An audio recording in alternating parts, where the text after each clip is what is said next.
So when you throw a pebble into a still lake, you get those ripples, which, look at my picture. That's what I drew. Okay? Now, if, like in my picture, there's a leaf near where I threw the stone, just a small stone, what happens to the leaf? The ripple carries it. Ripple actually carries it up and down. It does not stay with one ripple going to the side. Like it doesn't. That first ripple won't pick up that leaf and take it with it. Instead, that leaf stays for the most part stationary and goes up and down with every single ripple. I know. Think about it for a second. Let that process. Bless you.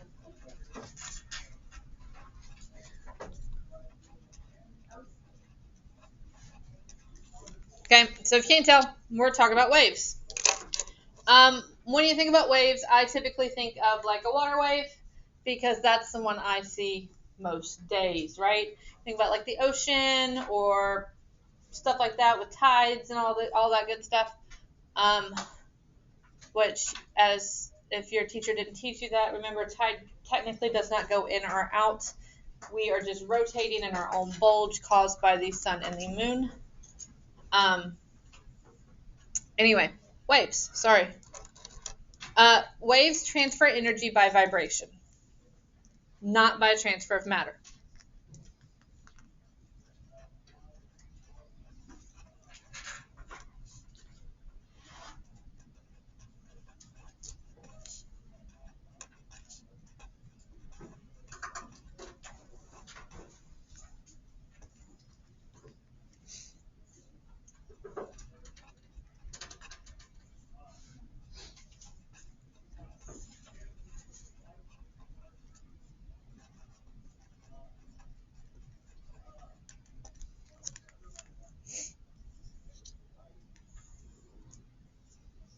All right.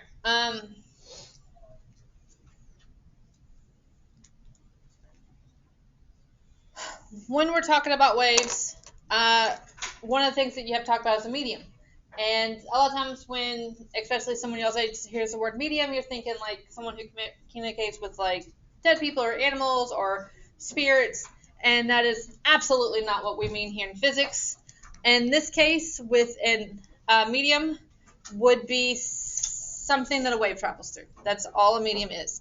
It's something a wave travels through.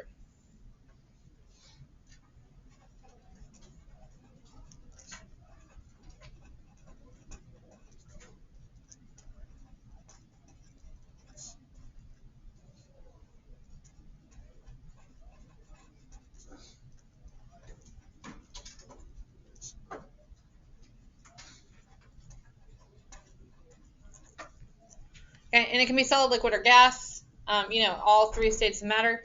So I like to relate kind of physics to what we see and what we know because a lot of things in physics can be very conceptual and hard to picture. And one of my favorite places to go is the zoo. I'm like a really fun person to take to the zoo, just FYI. If you've ever gone and stood by the elephants, the elephant enclosure, Houston has like 5 or 6 elephants, I think. You might feel a slight vibration or buzzing that isn't coming from any particular source. And a lot of people assume that it's like the heaviness of the elephant feet, and you can just kind of pick that up, but that is actually not really true. Elephants can produce sound that we cannot hear. It is too low in frequency for us to pick up. Okay, you are all aware like dog whistles and stuff. A lot of times you can't hear a dog whistle, or they actually make them so that you can hear like a slight whistle within our range, but what you can't hear is what the dog hears. So those are like higher than what we can hear. Elephants can produce sounds lower than what we can hear, and they use it for communication. So we're just gonna watch like a quick little video about that.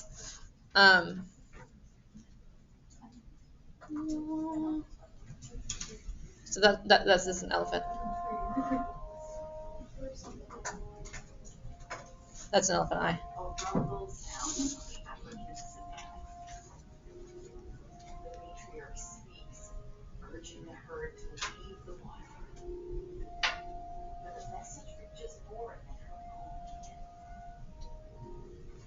Other elephants, too far off for the sound to reach their ears, get the message too.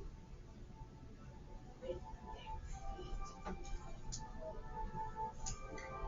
half hour's march away, a rival matriarch directs her own class to the watering hole now that she knows it's free. A roving, solitary bull starts to move towards the matriarch's home too, hoping to find a mate. Scientists call this seismic communication. It's how the world's largest land animals keep tabs on each other in a place where eyes and ears aren't always enough. With vocal cords 8 times the Her trunks have been, not her trunks, her tusks have been cut for her own safety. There are high frequency ones. So this is what you normally hear. You hear these high frequency pitches. They only go a short distance, about a mile or so. The second are low frequency waves. They move through So the they're, earth and travel that's the sound they're making. We can't hear it. 6 miles. 5 or 6 miles. Like, One of these low rumbles. They halt because their heavily headed feet to the ground.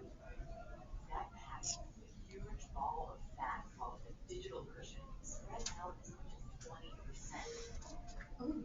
Dozens of touch receptors in the elephant's foot, called the simian corpuscles, pick up these vibrations and send a signal to the brain. Hold up. Is that hearing? Or is it a feeling? Well, it turns out the line between those two senses is very fuzzy. all right. And so what they kind of mentioned is like, is that hearing or is it feeling? I'm sure at some point you've been in the car with someone really cool who listens to their bass really loud. And yeah, right. All those cool people. And you can feel those vibrations. So is sound something that you hear or is it something that you feel? It's kind of both. We perceive sound through our eardrum, which picks up the vibration, which is felt. So in a way, you feel sound, and our brain interprets all those vibrations and communicates it to our brain as a sound. So I don't know. I just thought that was pretty cool. And again, next time you're at the zoo, see if you can't feel. Like I said, it's just a slight. You're not gonna like actually vibrate, but it's just a slight one. All right. So when we're talking about waves for this unit, we're going to be talking about mechanical waves, and mechanical waves need a medium. Mechanical waves have to travel through a solid, liquid, or gas. Otherwise, they cannot travel. Where this comes into play is sound is a mechanical wave. Sound is mechanical. That has implications every time you go to a science fiction film and throw your pen. What happens in a science fiction film is you have... Hold on. Y'all can't talk to me. Don't ask any questions while I'm drawing. Y'all know I can't do it. My little alien. That's my alien. Of course it's an alien. Look at it. It looks exactly like an alien. It's his eyes. Burp, burp. That was like the blue from the blue from that one movie. Monsters. Monsters Inc. No, No. it's the one with the tall girl with the white hair. Oh, the superhero one? Yeah, the blue. Yeah. Nice. Bob, yeah. I think his name was Bob. Is there the guy, even like the college dude, is Mike Wazowski. Anyway, yeah. So here's my little UFO. Thank you for recognizing it. There's obviously his door. All right. So this comes into play because, in all of our science fiction movies, when they're out there and there's like a pew, pew, pew in space, and there's a space fight, and you can hear the lasers. Unfortunately, so there's the damage to his spaceship. It's catastrophic. It's catastrophic. That's the engine leaking out all the I don't know, engine fluids. That anyway. Sound cannot travel in space. And George Lucas's imagination. Wait, that's like really weird. So like I can scream. In space, yeah, no. Well, there's no one really even there to hear you, Oh, right? yeah. That whole if a tree falls in a forest kind of thing. But yeah, it will not travel in like outer space. Now, when you get, huh? I mean, I talk to myself sometimes, like when I'm like, Tiffany, get it together, hold it together. I don't, Well, you would die immediately, right? All the air sucked out of you, frozen. So, there's that. I mean, but if you were in an astronaut suit in space, we produce that artificial environment inside the suit, so you would hear yourself because at that point we've given it a medium. But there's no air in space. It's just there's no air in space. So there's no way for sound to travel because there's no air. That medium doesn't exist. Now, when we talk about like Mars, someone asked last period, is there sound on Mars? Yes, Mars has an atmosphere. Have some gases, right? Not the same as us. You'd probably hear things, different pitches or frequencies, but sound would travel on Mars because it does have an atmosphere. And it would travel on Venus, although we don't know what the surface of Venus looks like. But assuming it has a rocky surface, which is what we think, you could, again, have, although I don't think you would want to with all the methane and poisonous gases on Venus. I don't think it'd be the place to try that out. You can talk anywhere you want. You're not going to produce a sound. It's not going to. So I wouldn't be able to hear you. I mean, who are you talking to in space? Why are you out of your suit? You dead. Bro. You're dead. You're out of the suit. You're dead immediately. Like all the air sucked out. You frozen. It's that whole. I think it's like 3 degrees Kelvin or whatever. Is pretty hardcore. So with waves, there are 2 basic types, and they're split into kind of how they look. So the first type is the one that you're going to be most familiar with. It's a transverse wave. A transverse wave travels perpendicular. The wave is formed perpendicular to the motion. So what we're actually going to do is we're going to say if the wave is traveling this way, the motion is traveling up and down, which if you combine those two actually gives you a nice little T for transverse. So it's perpendicular. We better write that down so we don't forget. Perpendicular, which remember is, perpendicular lines transect, parallel lines never touch. So this one is perpendicular. All right, I'm going to try to draw this evenly. I've had 1 success. I've had 1 really bad failure. I'm going to do peach.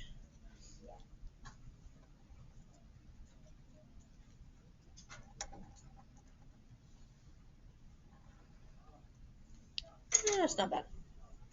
So that's my wave. This is what you see in the water. If you wouldn't mind, guys. Me, not your phones. This is what you typically think of in a wave. And so we're going to label. I am missing my green pen. I lost it. Okay. We're going to label the parts of it. Try to keep it, like I said, as even as possible. I know mine's not necessarily, so I'm not here to judge.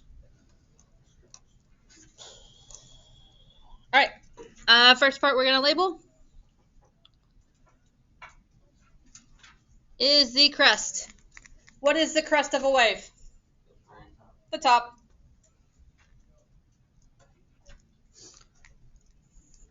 That says top. I know my T and my O kind of went together. It's top. Trust me. All right. This is my trough. And what is my trough? Y'all are so smart. It is the bottom. Y'all don't even need me. All right. The next one is a little bit more of of an abstract. It's not really abstract. You just kind of have to think about it. So if this line that I provided for you is like where everything was before the wave hit, that's my midline. So ideally, in an actual wave, not free drawn, the distance from the midline to the top or the midline to the bottom would be the same. I realize that they are not mine. I can't even. Oh, I didn't even put my dots in a straight line. Anyway, these are called the amplitude. Amplitude. And you would kind of refer to it as like the wave height, but it can also be the bottom part of the wave. So you wouldn't call that a height necessarily, you call it a depth. And then we're just two words for the same, so we just called it amplitude. It's how high or low the wave gets from that medium baseline. And the last one is wavelength. And wavelength can go crest to crest or trough to trough. It should, ideally in a perfect wave that's drawn right, be the same.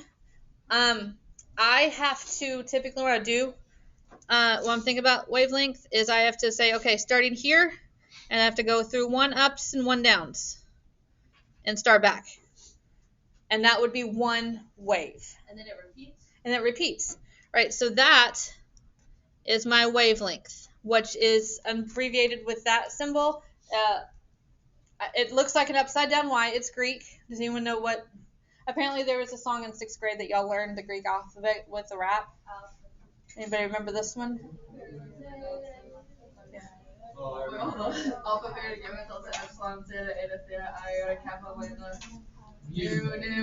Said it.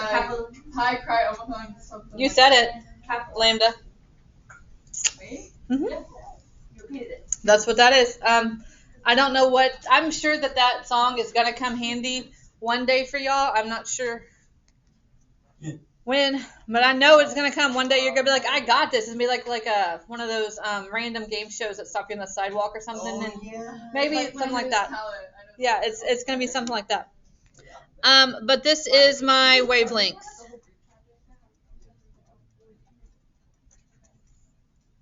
And again, we abbreviate with that. So it could be crest to crest. It could be trough to trough. Be midline to midline. They should all be the same. You just have to make sure when you're given a certain distance that you count the waves in that distance because that's going to be your wavelength. So this is a transverse wave. Like I said, it's the one that we're more familiar with. It's one we're more comfortable with. The next type of wave is a longitudinal wave. And this one, it moves parallel. So if the wave is going this way, then the motion is going that way too. So it's going to look slightly different.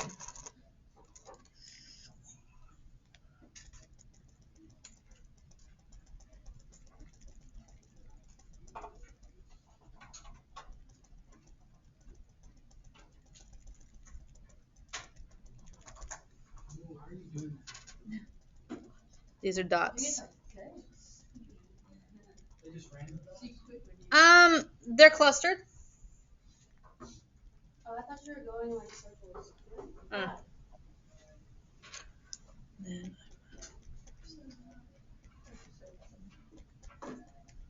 Mine's a wavelength. What the heck?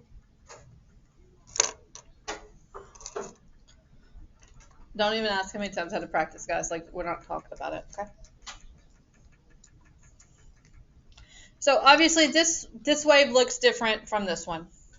Different type of wave. This is the longitudinal one. And so it doesn't have like a crest and a trough. It doesn't have a top or a bottom necessarily. What it has instead are compressions.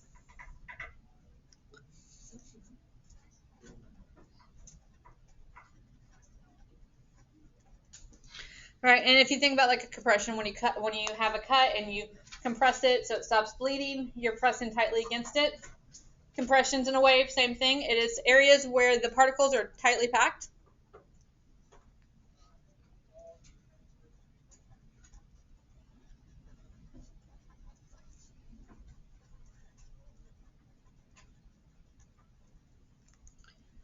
And then you have, of course, the areas that aren't as densely packed.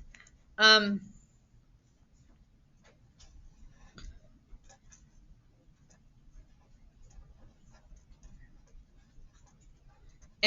I have a hard time with my R's, so y'all are going to have to excuse my mispronunciation. Gearing up to mispronounce something I can't say to mispronounce. Okay. Rarefaction. See, I don't like it. And it's not refraction quite. I'm saying it wrong. That's as close as I can get to it. We are going to talk about refraction Wednesday. But it's areas where the particles are more spread out.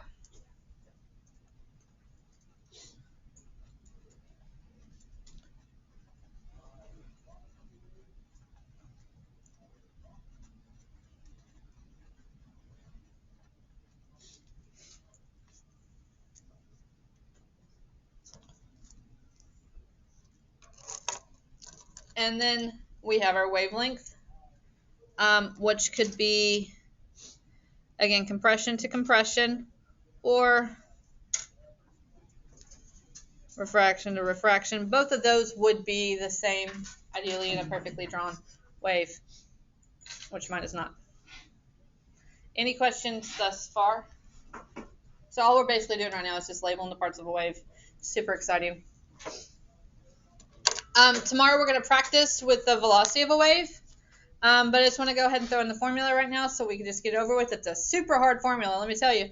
Velocity equals frequency times wavelength. That's it. That's the formula for this unit. So V, as always, is velocity.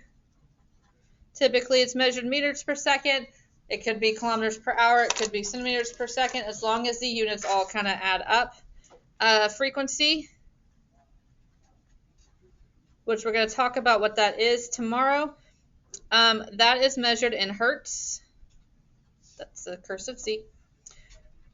Which that Z got compressed. That's the HZ. That's my compressed little Z. My middle met my top.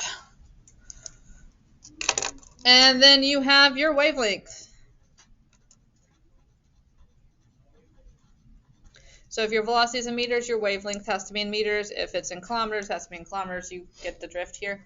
But that's our basic formula. V equals F times lambda. That's about it. Does anyone have any questions about that? Okay, so you should have picked up a short little lab. It's super brief. The link is on the Google Classroom. You're just going to observe the kind of how a wave moves. And it walks you through it step by step.